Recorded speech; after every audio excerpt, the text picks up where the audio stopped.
پیارے بھائیوں اور بہنوں، السلام علیکم ورحمۃ اللہ وبرکاتہ۔ نبی کریم صلی اللہ علیہ وسلم کے وضو کا جو طریقہ ہے اس میں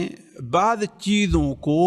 سنت کی حیثیت حاصل ہے، لیکن بعض حالات میں، بعض جگہوں میں، بعض موقع میں اس کی بڑی اہمیت ہو جایا کرتی ہے۔ لیکن ہم یہ دیکھتے ہیں کہ ہمارے بھائی اور ہمارے ساتھی لوگ اس سلسلے میں کوتاہ رہتے ہیں، خاص طور پر وہ لوگ جو وضو کو وضو سمجھ کر کے نہیں، وضو کو صرف یہ سمجھتے ہیں کہ ہاں ایک نماز پڑھنے اگر ہم نہیں وضو نہیں کریں گے ہماری نماز نہیں ہوگی۔ یہ نہیں سمجھتے کہ جہاں وضو نماز کے لیے شرط ہے وہیں پر وضو اپنے طور پر ایک مستقل عبادت بھی ہے۔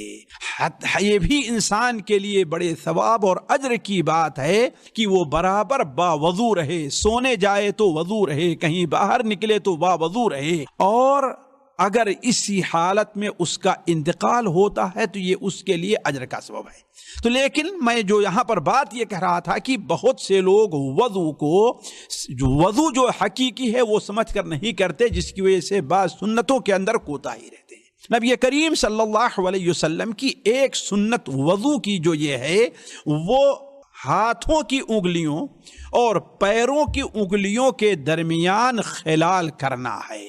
اس کا حکم آپ صلی اللہ علیہ وسلم نے بڑی تاکید کے ساتھ دیا ہے، بلکہ بعض صحابہ کرام نے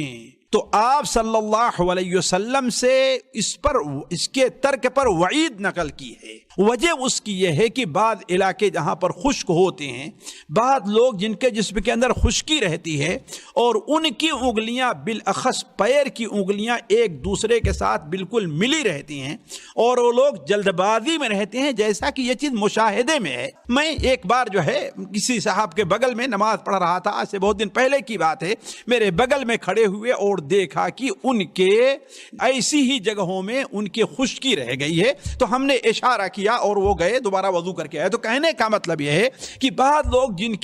جن کے ہاتھ کی یا خصوصاً پیر کی انگلیاں بالکل ملی رہا کرتی ہیں اور وہ لوگ جلدی سے کام لیتے ہیں، موسم خشکی کا رہتا ہے، پانی بہت گرم یا بہت ٹھنڈا رہتا ہے، تو اس کے اوپر توجہ نہیں دیتے۔ حالانکہ آپ نے کیا بیان فرمایا ہے، اس کی بڑی تاکید ہے۔ آپ نے بیان فرمایا کہ اذا توضأت فخلل بین اصابع یدیک ورجلیک۔ یہ حدیث امام ترمذی نے اپنی سنن کے اندر، امام ابن حنبل رحمہ اللہ نے اپنی مسند میں حضرت عبداللہ ابن عباس سے نقل فرمایا ہے کہ آپ نے کیا بیان فرمایا، اذا توضأت، جب تم وضو کرو تو فخلل بین اصابع یدیک ورجلیک، تم اپنے ہاتھوں کی انگلیوں کے درمیان خلال کرو اور اپنے پیروں کی انگلیوں کے درمیان خلال کرو۔ بلکہ حضرت عبداللہ ابن مسعود رضی اللہ تعالیٰ عنہ نے تو یہاں تک بیان فرمایا ہے کہ خللوا بین اصابعکم بالماء قبل ان تحشوها النار،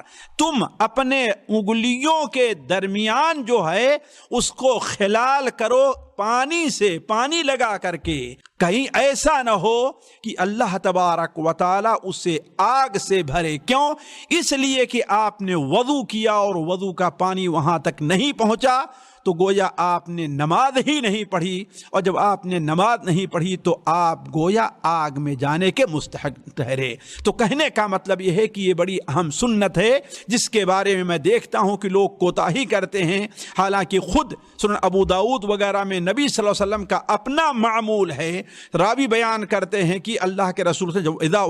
جب آپ وضو کرتے تو یدلک اصابع یدیہ ورجلیہ بخنصرہ، آپ صلی اللہ علیہ وسلم اپنی یہ انگلی جو ہوتی ہے اس سے اپنے ہاتھوں کی اور اپنے پیروں کی انگلیوں کا خلال کیا کرتے تھے۔ لہذا ہمیں اور آپ کو چاہیے کہ اپنے وضو کو کامل کرنے کے لیے اس سنت کا اہتمام کیا جائے۔ والسلام علیکم ورحمۃ اللہ وبرکاتہ۔